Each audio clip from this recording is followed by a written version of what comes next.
Hello and welcome back to my another tutorial. In this tutorial I am going to share with you how to turn on power saving mode in your Samsung Galaxy S25 Ultra.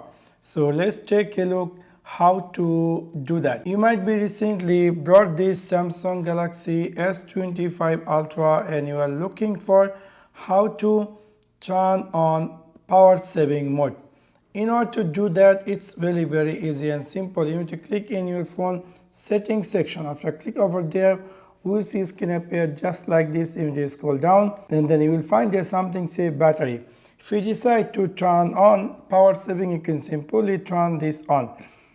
Now if I go back, you will see I had successfully turned on power saving mode. Also in this battery status bar there is going to appear a icon which means I had turned on power saving mode. If you decide to turn off power saving mode, you can go again here in the settings section battery and you can simply turn this off. So within this simple way you can easily turn on or off power saving mode in your Samsung Galaxy S25 Ultra. So that's for now. Thanks for watching my video. See you next one. Peace.